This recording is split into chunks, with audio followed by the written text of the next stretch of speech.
Nós estamos falando nas últimas semanas, estudando, sobre a volta de Jesus, sobre o arrebatamento da igreja, sobre esses aspectos que às vezes não é muito falado e parece que é uma coisa tão longe, mas cada dia que nós estudamos, nós percebemos que não está tão longe assim.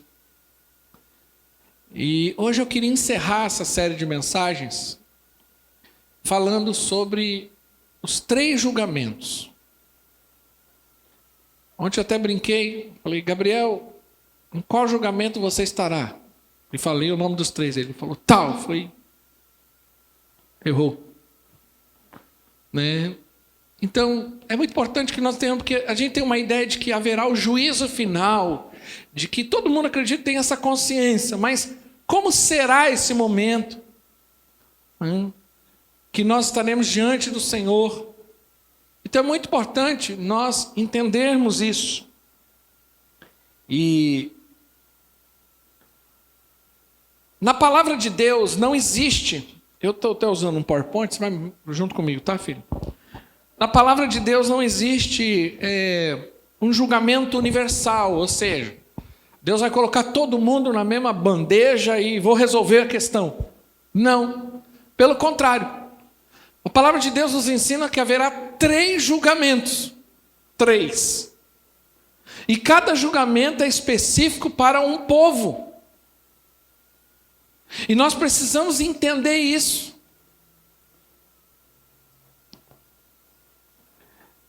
O Senhor julgará cada pessoa de acordo com a sua posição em relação a Ele. Nós vamos ter o julgamento do tribunal de Cristo, que é para os crentes. Nós teremos o julgamento das nações e o julgamento descrito ali no livro de Apocalipse como o julgamento do trono branco. Cada um desses julgamentos tem a ver com a posição da pessoa perante Deus. Deus não vai julgar o crente igual julga o ímpio. Ele não coloca todo mundo na mesma sacola. E cada julgamento ele tem um propósito. Alguns vão ser julgados para ir para o inferno, para a perdição eterna. Nem o inferno. Outros não, vão ser julgados apenas por aquilo que eles edificaram como igreja. Então é muito importante nós termos consciência disso. O julgamento dos crentes não é para condenação, pois eles já possuem a vida eterna. Abre comigo em João 3,18. Livro de João, capítulo 3, versículo 18. Olha o que João escreve, o próprio Jesus. Só para que você tenha uma clareza. Diz assim: quem nele crê, não é, diga, condenado. Mas quem não crê, ele já está condenado. Porque não crer no nome do Filho unigênito de Deus. Ou seja, o que ele está dizendo é o próprio Jesus. É o que está lá descrito em Marcos. Quem crer e for batizado será salvo. Quem não crer já está condenado. Então, aquele que é crente no Senhor, o cristão, filho de Deus, nascido de novo, sobre ele não há condenação. Por isso que Paulo escreve isso em Romanos capítulo 8, versículo 1. Não há condenação para aqueles que estão em Cristo Jesus. Amém? Essa condenação também é a condenação da eternidade. Então eu vivo a minha vida cristã, aí eu vou ser julgado ainda e há uma possibilidade de eu ser condenado. Não.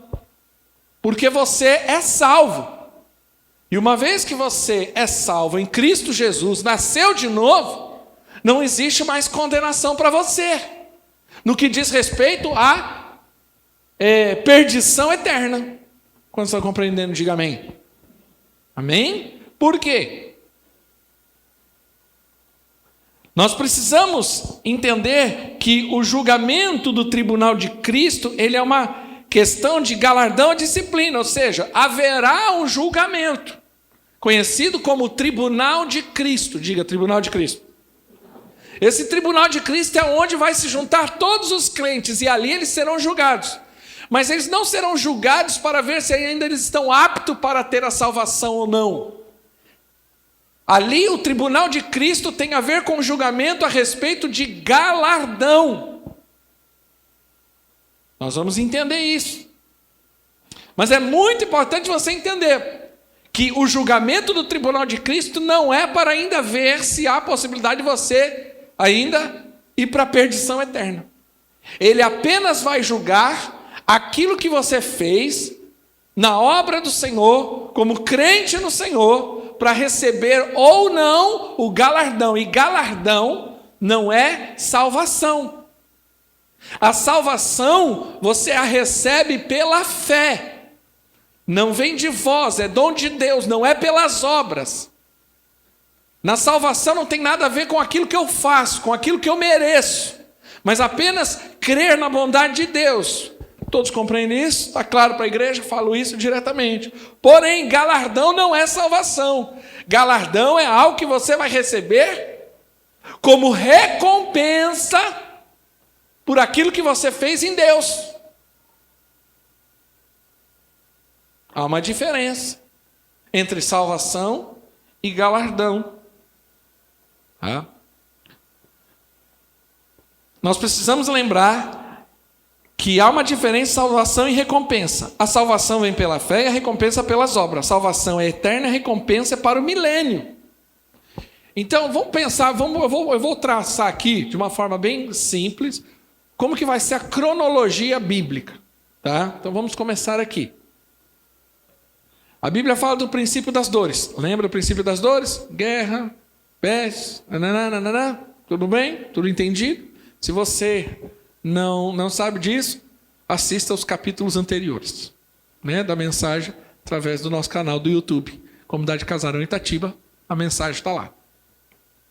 Bom, vai haver um momento em que a igreja vai ser arrebatada. Ok? Todo mundo já aprendeu isso? Também os capítulos anteriores da mensagem. A igreja dos vencedores vai ser arrebatada.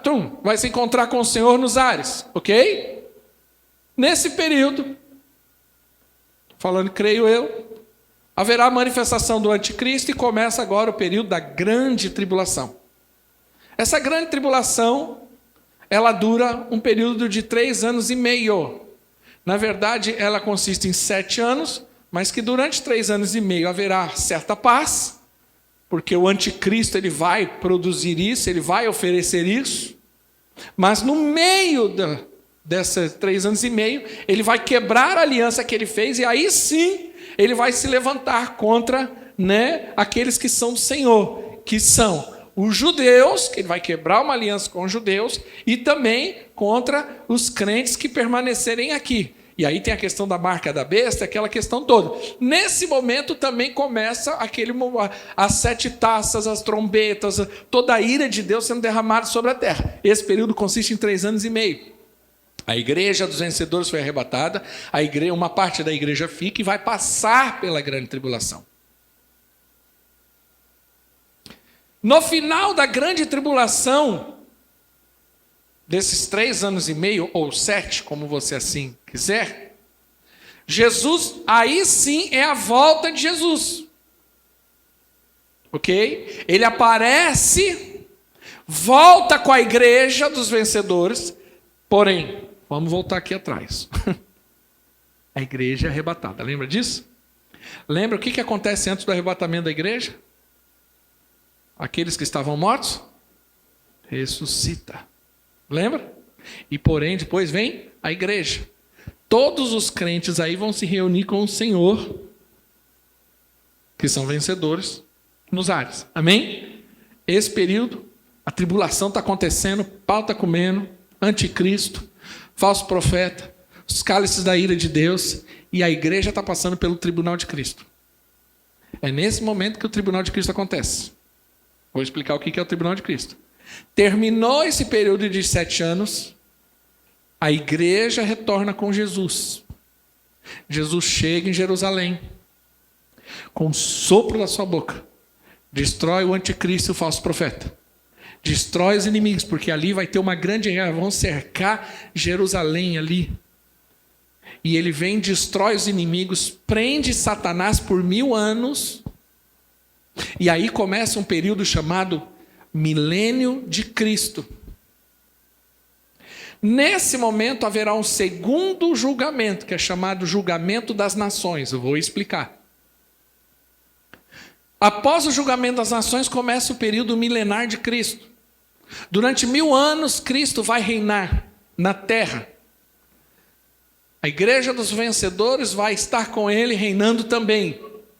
E é nesse período de 1000 anos que esse galardão vai ser dado. Esse galardão vai ser segundo aquilo que você fez por meio da igreja. E alguns vão liderar cidades, estados e vão ter governo junto com Cristo na terra. Ok? O galardão é para o milênio. Terminou o milênio, Satanás é solto. Consegue ainda enganar uns cabeçudos. Se levanta contra Cristo, aí vem a destruição total. Aí Satanás é lançado no lago de fogo e enxofre. Aí existe o grande tribunal de Cristo, que é o que eu vou explicar também. Entenderam? Deu para entender a cronologia bíblica? Tá bem? Isso aqui é rápido, é só para você entender melhor como que vai funcionar. O tribunal de Cristo não é para a salvação, mas sim para galardão. Por quê? Porque a salvação é pela fé e não tem nada a ver com as nossas obras. Amém? A recompensa, por outro lado, não é um presente, mas ela é obtida por boas obras. Exemplo, Apocalipse 22, 12. Abre comigo lá. Vamos ler 2 textos só para entendermos melhor. Não, 22, perdão. 22, 12. Quero que você fique bem atento. É bom que a sua igreja fica bem atento. Se um grilo fizer algum barulho, a gente ouve. Eis que vem em breve a minha recompensa, galardão, está comigo. E eu a retribuirei.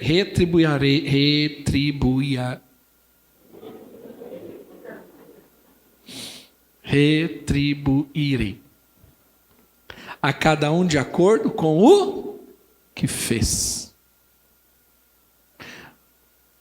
Colossenses 3, 23. 23 ao 25. Tudo o que fizeram, façam de todo o coração como para o Senhor, e não para homens, sabendo que receberão do Senhor o quê? A recompensa. Espera aí. Se recompensa for salvação, então salvação é por mérito. Aqui está dizendo, tudo que você fizer, não crer, fizer, faça para com o Senhor. Então não é salvação, porque a salvação é pela fé. Sabendo que receberão do Senhor a recompensa da herança. É a Cristo, o Senhor, que vocês estão servindo. Quem cometer injustiça receberá de volta injustiça, e não haverá exceção para ninguém. Quem está entendendo, diga amém. Olha aqui. Próximo slide. Vamos falar ainda sobre o tribunal de Cristo. Olha que interessante. Esses 2 versículos. Porque importa que todos nós, aqui Paulo está escrevendo para a igreja de Corinto, então não é para ímpio. Quando ele escreve para a igreja, é porque ele está falando para crente. A linguagem de crente, o que vai acontecer na vida dos crentes. Então esse texto não cabe para ímpio. Ele está dizendo, porque importa que todos nós compareçamos perante o tribunal de Cristo, para que cada um receba segundo, essa parte eu amo, segundo o bem ou o mal que você tiver feito por meio do corpo. Em algumas traduções está igreja. Se eu não estiver enganado, 1 Coríntios 15, 58 diz assim, que... Deixa eu só abrir aqui, só para ler rapidinho, que esse texto está martelando no meu coração em alguns momentos.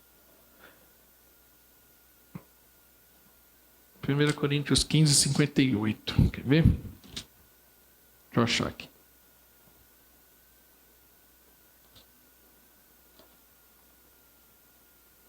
Portanto, meus amados irmãos, mantenhamos-se firmes e nada os abale. Sejam sempre dedicados à obra do Senhor, pois vocês sabem que no Senhor o trabalho de vocês não será inútil. Olha aqui para mim e volta lá no slide. Tudo que eu faço por meio da igreja, o trabalho que eu exerço na obra do Senhor por meio do corpo, para a edificação do corpo, está contando diante de Deus. Então, quando nós falamos para edificar a obra de Deus, pôr a mão no arado, liderar, fazer discípulos, isso é justamente para que você possa receber galardão. Para que você possa também participar desse momento. Porque Deus não é injusto. O crente adora o Senhor, dizimista, vem nos cultos, ok? Mas o outro está lá, crente, mas rala, e faz, e acontece, e lidera, e discipula, e carrega nas costas, e vai, e sacrifica isso, e vai para aquilo. Aí você chega na hora, vai ser julgado igual? Você acha? A Bíblia não me diz isso. Não. Tudo que você fizer por meio do corpo, por meio da igreja, conta diante do Senhor. E isso vai ser colocado no tribunal. É isso que vai acontecer no tribunal de Cristo. O julgamento é para isso. Tu, porém, que julgas o teu irmão, e tu, porque desprezas o teu, pois todos comparecemos perante o tribunal de Deus. Assim, pois, cada um de nós dará conta a si mesmo a Deus. E é individual. O meu trabalho não vai afetar o galardão do Léo. É eu que tenho que pôr a mão no arado. É eu que tenho que ir lá fazer a coisa acontecer. Quantos estão entendendo? Diga amém. Você quer ver um texto que eu acho que arrebenta nisso? 1 Coríntios 3. Para eu correr primeiro. Isso. Olha aqui, que texto lindo. Manifesta se tornará a obra de cada um. Pois o dia, e esse o dia é o tribunal de Cristo, a demonstrará. Porque está sendo revelada pelo fogo, nós vamos ser provados. Então, no tribunal de Cristo, a nossa obra vai ser provada. É isso que vai estar sendo julgado. Aquilo que eu fiz ou não fiz, aquilo que eu edifiquei. E você está edificando alguma coisa. A questão é, com que material você está edificando? Como você está edificando? Manifesta se tornará a obra de cada um, pois o dia demonstrará, porque está sendo revelada pelo fogo. O qual seja a obra de cada um, próprio fogo provará. Se permanecer a obra que alguém sobre o fundamento edificou, esse receberá o quê? Galardão. Mas se permanecer, porque ela vai ser provada pelo fogo. Você sabe que tem elementos que eles passam pelo fogo e eles acabam. Há elementos que passam pelo fogo e permanecem, mesmo pelo fogo. Olha que interessante. Se a obra de alguém se queimar, sofrerá ele o dano, mas este mesmo será salvo. Então não está dizendo que a obra vai ser provada e se ela não passar, ele está sendo reprovado em questão à salvação. A salvação dele continua, a questão é a obra. Mas ele vai ser provado, ele vai ser salvo, mas esse texto diz ali, todavia como que através do fogo. Se você pegar um texto, um versículo antes, fala o tipo de obra que ele está sendo edificado. A Bíblia diz, se você edifica a obra de madeira, feno e palha, ou você edifica a obra de ouro, pratas e pedras preciosas. Se você pegar madeira, feno e palha e passar por um fogo, O que vai acontecer daqui a alguns minutos? Aquela madeira vai continuar? O feno, a palha? Some. Mas se você pegar ouro, prata, e colocar isso no fogo, o ouro some? Ele pode mudar de consistência. Ele é uma coisa mais sólida, passa para uma coisa líquida. Mas ele continua lá. Ele não se perde. Pelo contrário, até melhora, porque purifica. Estou falando aqui como leigo. Então, a obra que eu faço, com que tipo de material? Eu levo uma vida relaxada. Eu faço as coisas de qualquer jeito, abandono, desisto. Estou nem aí. Enquanto o outro está lá ralando, trabalhando, sacrificando, ele está edificando obra. Porque madeira, feno e palha você encontra em qualquer lugar. É coisa barata, é coisa sem valor. Mas para que eu edifique algo com ouro, pedras preciosas e prata, há um custo muito grande. Há um trabalho muito grande. Para eu conseguir madeira, olha, qualquer um aqui que eu falar assim, você tem 2 minutos para conseguir um pedaço de madeira. Provavelmente em 1 minuto você volta, porque ao redor desse prédio aqui você encontra madeira de forma muito fácil. Agora, se eu falar assim, você tem 24 horas para conseguir ouro. Pode ser que você volte depois de 24 horas e não consiga, porque ouro não é uma coisa tão simples. Você precisa cavar. Você precisa suar. Você precisa trabalhar. E o tribunal de Cristo vai ser para julgar isso. Quem está entendendo, diga amém. A questão é, o que você está edificando? O que você tem feito por meio do corpo? Tem gente que só faz um desserviço à igreja. Em vez de juntar, espalha. Em vez de ajudar, atrapalha.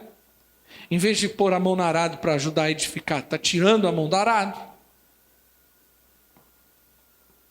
E isso eu falo por amor aos irmãos. Por quê? Porque uma hora nós vamos comparecer a esse tribunal. E tudo que nós estamos fazendo isso aqui é para que esse galardão, a gente possa receber esse galardão. Quem está entendendo, diga amém. O texto diz ali no final, se a obra de alguém queimar, sofrerá ele o dano, mas esse mesmo será salvo, todavia, como que através do fogo.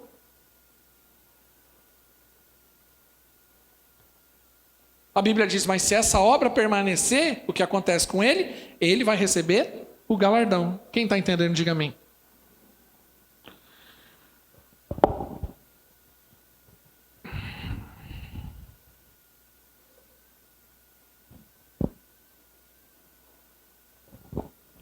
Olha ali, Lucas 12, 35. Vai um pouquinho para frente, isso. Aí. Cingido esteja o vosso corpo, e acesas as vossas candeias, sede vós semelhante ao homem que espera pelo Senhor a voltar ele da festa de casamento, para que quando vier e bater a porta, logo se abram. Bem-aventurado aqueles servos a quem o Senhor, quando vier, os encontre vigilante. Diga, ele está vigilante. Ok. Em verdade vos afirmo que ele há de cingir-lhes, dar-lhes lugar à mesa, perceba que quando o Senhor chegar e ele encontrar o seu servo vigilante, ele vai o quê? Colocar o servo numa mesa, num lugar de honra. Ele vai ser honrado porque quando o Senhor chegou, ele encontrou o seu servo, o quê? Trabalhando. Ele não encontrou o seu servo dormindo, parado ou relaxado. Eu vou dar lugar à mesa, e aproximando-se o servirá, vai ser servido pelo Senhor.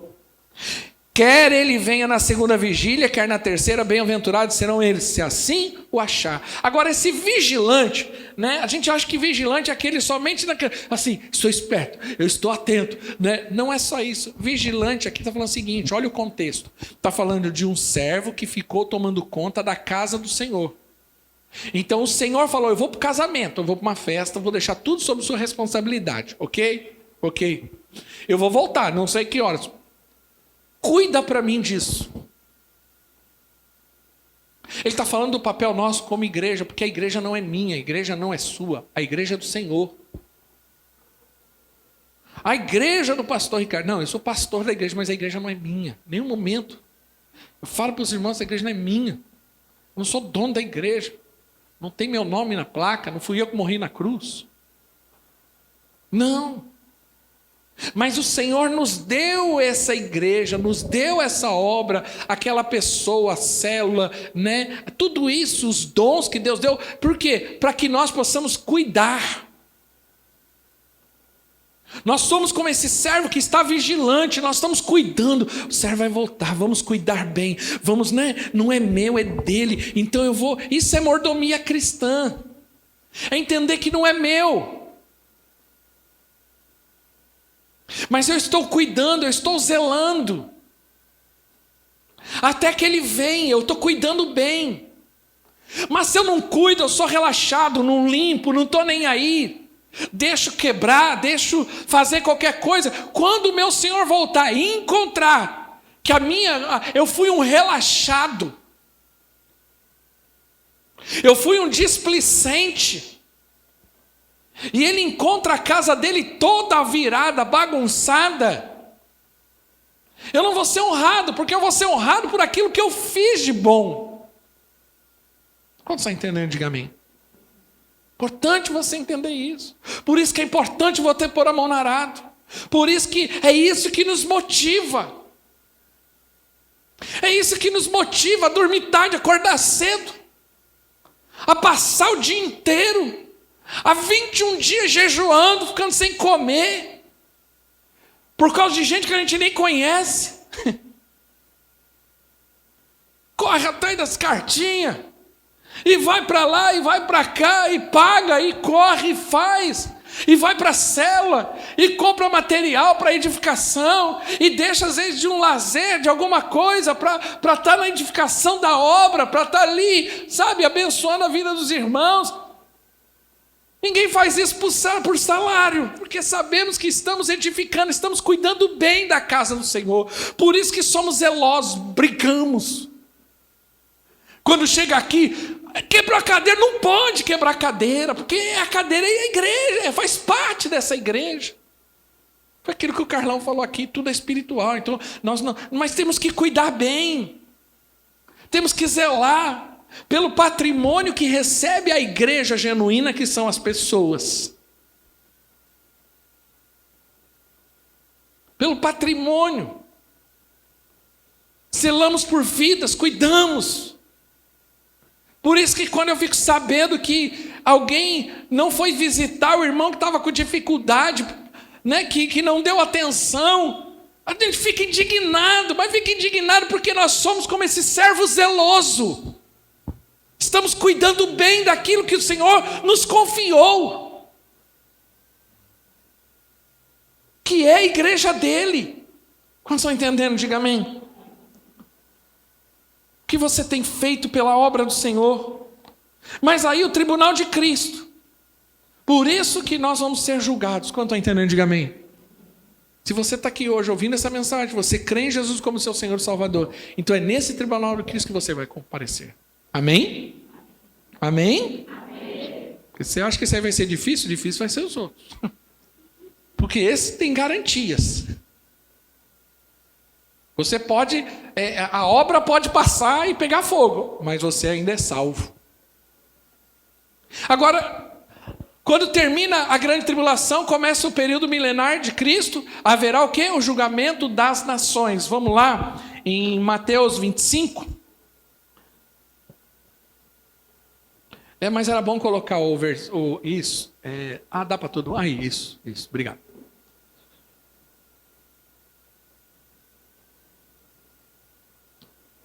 Isso, acho melhor assim. Mateus 25, do 31 ao 46. Vamos lá. Preciso ganhar tempo. Meu tempo foi.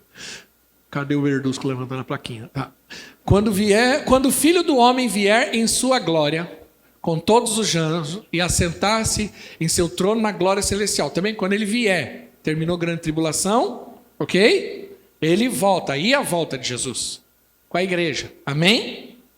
O próprio texto já define o tempo. Todas as nações serão reunidas diante dele. E ele separará uma das outras, como o pastor separa a ovelha dos bodes. E colocará as ovelhas à sua direita e os bodes à sua esquerda. Então o rei dirá aos que estiverem à sua direita: venham, benditos de meu Pai.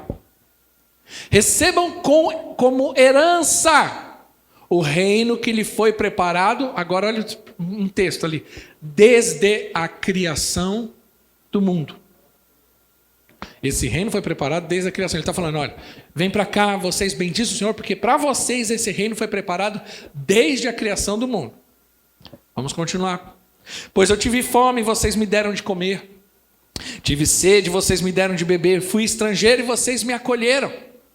Necessitei de roupas e vocês me vestiram. Estive enfermo e vocês cuidaram de mim. Estive preso e vocês me visitaram. Então os justos lhe responderão: Senhor, quando tive fome, quando te vimos com fome, te demos de comer, ou com sede, te demos de beber? Porque eles falaram assim, mas quando? Eu não estou me entendendo. Quando que nós fizemos isso? Versículo 39, por favor. Quando te vimos enfermo ou preso e fomos te visitar, o rei lhe responderá: digo-lhes a verdade, o que vocês fizeram, alguns dos meus menores irmãos, a mim o fizeram. Então lhe dirá aos que estiverem à sua esquerda: malditos, apartem-se de mim para o fogo eterno, preparados para o diabo e os seus anjos. Então, perceba. Deixa eu ver se... não, tem o versículo seguinte. Pois eu tive fome e vocês não me deram de comer, tive sede e não me deram para beber. Fui estrangeiro e vocês não me acolheram. Necessitei de roupas e vocês não me visitaram. Estive enfermo e preso e vocês não me visitaram. E eles também responderão: Senhor, quando te vimos com fome ou com sede, ou estrangeiro, ou necessidade de roupas, ou enfermo ou preso, e não te ajudamos. Ele responderá: digo-lhes a verdade, que vocês deixaram de fazer algum desses mais pequeninos, também a mim deixaram de fazê-lo. E o versículo 20: e a estes irão para o castigo eterno. Aí é perdição. Mas os justos para a vida eterna. Então no tribunal das nações é diferente do tribunal de Cristo. Por quê? Porque o tribunal das nações, o julgamento das nações será no final da grande tribulação, no começo do milênio. E qual vai ser o critério e quem será julgado neste tribunal? Primeiro, quem será julgado nesse tribunal serão as pessoas e as nações.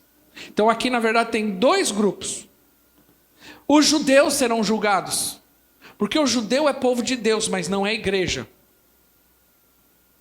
Ok? E como as pessoas trataram as outras pessoas durante a grande tribulação. Porque a grande tribulação, nós vamos ter dois aspectos.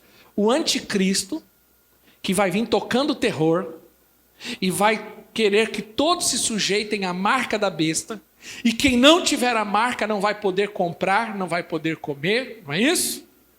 Ele vai tocar terror e vai ter perseguição em relação aos judeus e aos crentes que ficarem, porque não subiram. Nem todos vão receber a marca. Há pessoas que vão rejeitar a marca. Agora imagine na grande tribulação você não tendo a condição de poder comprar ou negociar nada. Como que você vai viver?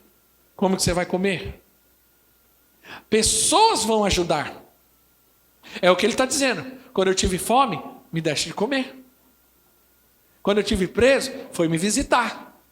Quando eu tive necessidade de roupa, você foi lá me acolher. Por quê?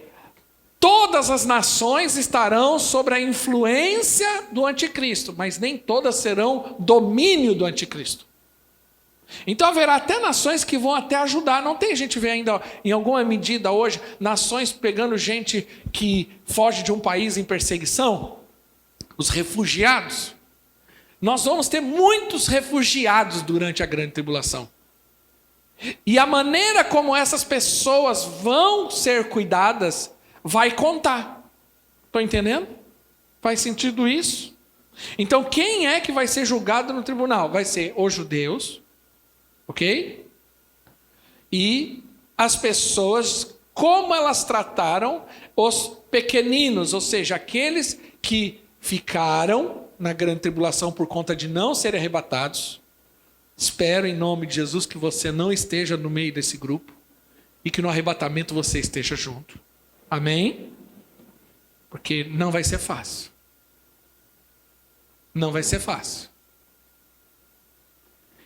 E a maneira como essas pessoas são tratadas vai definir isso em relação à salvação ou perdição dessas pessoas. Entendeu? Eu estou tendo que ser breve por conta do meu horário. Deixa eu só pegar alguma coisa aqui rápido. No final da grande tribulação, haverá duas classes de gentios. Uma que seguiu o anticristo e a outra que não seguiu a Cristo. Entendeu? Então as que receberam a marca, assim, agora vocês estão perdidos. Porque vocês aceitaram a marca. Porque toda vez que eu aceito a marca, eu rejeito a Cristo. A marca vai ser essa: rejeitar a Cristo. Eu não sei se essa marca vai ser literal ou espiritual. Alguns dizem que é literal, alguns dizem que é espiritual. Não sei, confesso aos irmãos que eu não tenho uma posição em relação a isso. Mas eu sei de uma coisa: vai aceitar a marca automaticamente aquele que negar a Cristo. Então, se ele nega a Cristo, ele nega a obra de Cristo. Então, ele não tem salvação. Porque ele mesmo rejeitou a salvação quando ele rejeitou a Cristo.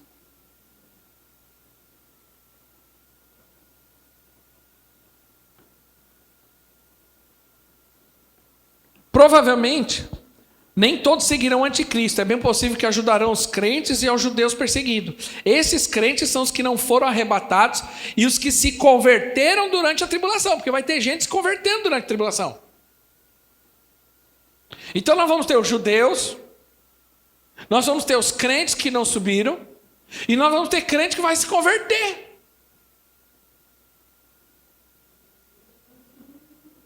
Agora, esse crente que não se converter não vai ser tão fácil, porque hoje, para você falar assim, não, eu quero aceitar Jesus, eu quero viver a vida com Cristo. Você tem perseguição? Não. Você consegue continuar vivendo, trabalhando, estudando, fazendo a sua vida, mas nessa época não. Essa época vai ser a seguinte: eu quero Jesus, vai passar fome. Eu quero Jesus, vai ser perseguido. Eu quero Jesus. Não vai ficar fácil. Você não vai poder ir no mercado. Você não vai poder ir no McDonald's. Imagine, que vai ter de adolescente negando.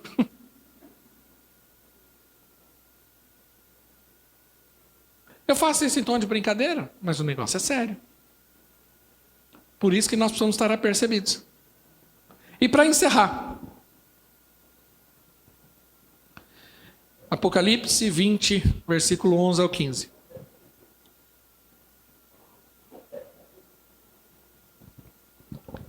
Depois, agora Apocalipse 20, agora é final do milênio, lembra? Começa o milênio. Então vamos lá, vamos voltar à cronologia. Arrebatamento da igreja, amém? Tribunal de Cristo. 7 anos, a igreja nos ares, a igreja dos vencedores, ficou uma igreja, grande tribulação, perseguição dos judeus, perseguição da igreja, o anticristo tocando terror, ok? Terminou a grande tribulação, Jesus volta com a igreja, amém? Prende Satanás, destrói o anticristo, julga as nações, ok? Julga aqueles que recusaram e aceitaram a marca da besta, recusaram a Cristo, amém? E agora começa o quê? Um reino milenar. Quem vai estar no reino milenar? Vai estar os crentes, ok? Os crentes, e vai estar aqueles que foram julgados no trono branco e foram recebidos pelo Senhor, amém? Terminou o milênio. Satanás é solto, toca o terror de novo, engana os bobinhos. Lembra da mensagem? Não vos enganeis. Muita gente vai ser enganada. Aí vem agora Satanás ele é lançado no lago de fogo e enxofre. E agora começa o tribunal do trono branco. Vamos lá. Depois vinha um grande trono branco, e aquele que nele estava sentado. A terra e o céu fugiram da sua presença, e não se encontrou lugar para ele. Era enorme o lugar, gigantesco. Vi também os mortos, grandes e pequenos, ou seja, pessoas poderosas e pessoas comuns, de pé diante do trono, e livros foram abertos. Outro livro foi aberto. Então existem os livros que falam da sua vida, existe o livro da vida. Vi também os mortos grandes e pequenos de pé diante do trono, e os livros foram abertos. Outro livro foi aberto, o livro da vida. Diga, livro da vida. Os mortos foram julgados de acordo com o que tinham feito. Segundo o que estava registrado nos livros. Tudo que você faz está sendo registrado. Tudo.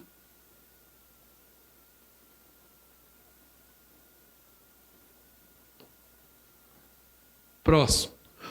O mar entregou os mortos que nele havia. Então agora começa a ter uma reunião de tudo quanto é gente que viveu em todas as eras. Tudo aqueles que não são... Aí não está a igreja, ok? Ok? Porque a igreja já foi julgada aonde? Aonde? Fala, tribunal de Cristo. A igreja não participa disso.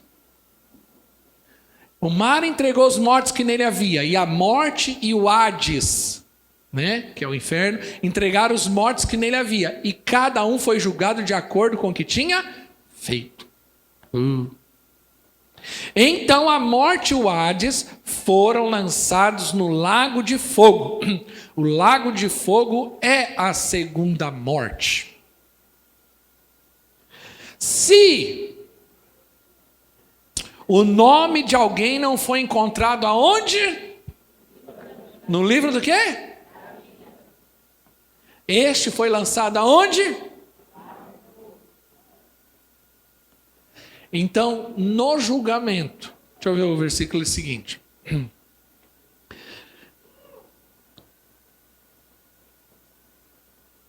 Deixa eu só dar um pano de fundo aqui.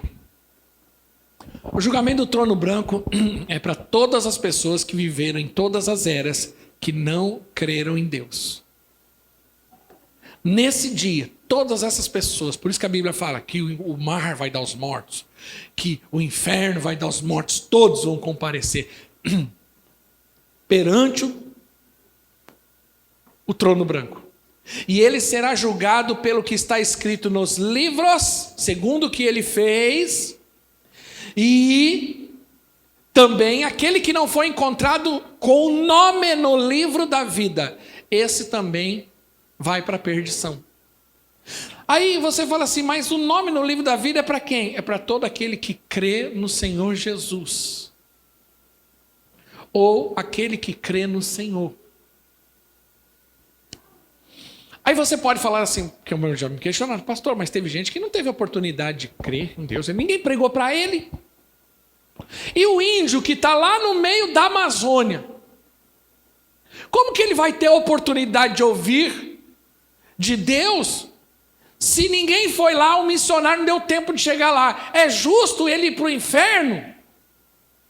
É justo ou não é? Está vendo? Ninguém sabe responder, né? Mas a Bíblia responde. Romanos capítulo 1, versículo 18. Vamos lá.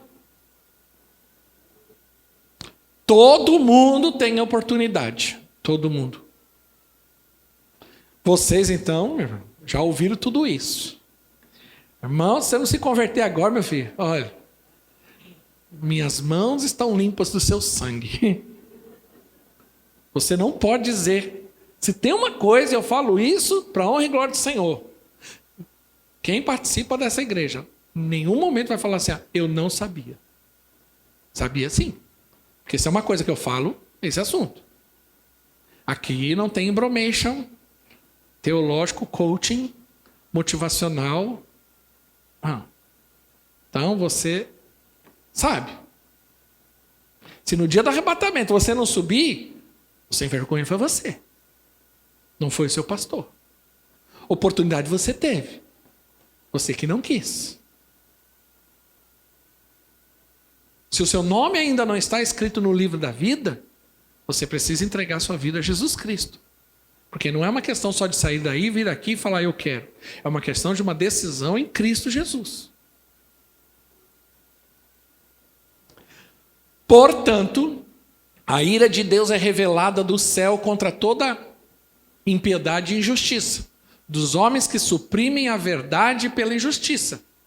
Versículo seguinte: pois o que Deus se pode conhecer é manifesto entre eles, porque Deus lhe manifestou. Então está falando que Deus se fez conhecer a todos. De que forma? Por meio da igreja, por meio de Jesus. Mas também, continua, pois desde a criação do mundo, os atributos invisíveis de Deus, seu eterno poder e a sua natureza divina, têm sido vistos claramente, sendo compreendido por meio das coisas criadas. Tudo que Deus criou revela o Senhor. Tudo que é invisível, todos os atributos, toda a justiça, toda a glória, toda a santidade, todo o poder de Deus é manifesto, é visível nas coisas criadas. É só eu olhar ao redor. Não tem como você não ver Deus. Não há para negar, não tem como negar a existência do Senhor. Nem a ciência consegue negar mais a Deus. Porque quanto mais eles cavocam, mais fundo eles chegam, mais convicção eles têm de que Deus está nesse negócio. Ah não, foi o Big Bang, foi através de uma explosão há 14 bilhões de anos que se formou o universo. Mas quem riscou o fósforo?